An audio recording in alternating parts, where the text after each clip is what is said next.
First trimester nutrition ಅಂದರೆ ಮೊದಲನೇ 3 ತಿಂಗಳು ಗರ್ಭಧಾರಣೆ ಆದಾಗ ನೀವೇನು ತಿಂತೀರೋ ಬಹಳ ಮುಖ್ಯ. ಯಾಕೆ ಅಂತ ಹೇಳ್ತೀನಿ. ಮೊದಲನೇದಾಗಿ ನಿಮ್ಮ ಮಗುವಿನ ಅಂಗಾಂಗಗಳು ಈಗ ಫುಲ್ಲಿ ಫಾರ್ಮ್ ಆಗುತ್ತೆ ಮೊದಲನೇ 3 ತಿಂಗಳು, ಹೃದಯ, ಬೆನ್ನು ಮೂಳೆ ಸಮೇತ. ಸೊ ಸರಿಯಾಗಿ ತಿನ್ನೋದು ಒಳ್ಳೇದು. ಆದರೆ ಹೇಗೆ ತಿನ್ನೋದಪ್ಪ? ಬೆಳಗ್ಗೆ ಎದ್ರೆ ವಾಂತಿ, ಎದ್ರಳಕ್ಕೆ ಆಗಲ್ಲ, ಸುಸ್ತಾಗ್ತಾ ಇರುತ್ತೆ, ನಿಜ ಅದು. ಆದರೆ ನಿಮಗೂ ಕೂಡ ಈಗ ಆರೋಗ್ಯ ನೋಡ್ಕೊಳ್ಳೋ ಅಂಥ ಸಮಯ. ಹಾಗಾಗಿ ಸ್ವಲ್ಪ ಸ್ವಲ್ಪ 2 ಅವರ್ಗೆ ಒಂದ್ಸರಿ ತಿಂತಾ ಬನ್ನಿ. ಮತ್ತೆ ಕ್ರೇವಿಂಗ್, ಪ್ರೆಗ್ನೆನ್ಸಿ ಕ್ರೇವಿಂಗ್ ಅಂತಾನೆ ಹೇಳ್ತಾರೆ. ಏನು ಕ್ರೇವಿಂಗ್ ಅಂದ್ಬಿಟ್ಟು ಆಮೇಲೆ ಏನು ತಿನ್ನಕ್ಕಾಗಲ್ಲ ಅಂತೆಲ್ಲ ಇವಾಗಲೇ ತಿನ್ಬಿಡೋಣ ಅಂದರೆ ಹೆಚ್ಚಿಗೆ ತಿಂದರೆ ನೀವು ಜೆಸ್ಟೇಷನಲ್ ಡಯಾಬಿಟೀಸ್ಗೆ ದಾರಿ ಮಾಡಿಕೊಟ್ಟಂಗೆ ಆಗುತ್ತೆ. ನಿಮಗಷ್ಟೇ ಅಲ್ಲ, ನಿಮ್ಮ ಮಗುಗೂ ಡಯಾಬಿಟೀಸ್ ಬರೋ ಚಾನ್ಸಸ್ ಇರುತ್ತೆ.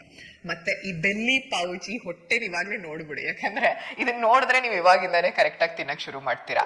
ಆಮೇಲೆ ಮಗು ಹುಟ್ಟಿದ ಮೇಲೆ ವಾಪಸ್ ಶೇಪಿಗೆ ಬರಲಿಕ್ಕೆ ನಿಮ್ಗೆ ಇಷ್ಟವಾಗಿರೋ ಬಟ್ಟೆ ಹಾಕ್ಕೊಳ್ಳೋದಕ್ಕೆ ಈಗ ಸಹಾಯಕಾರಿಯಾಗುತ್ತೆ. ಸೊ ಈಟ್ ಮೈಂಡ್ಫುಲಿ.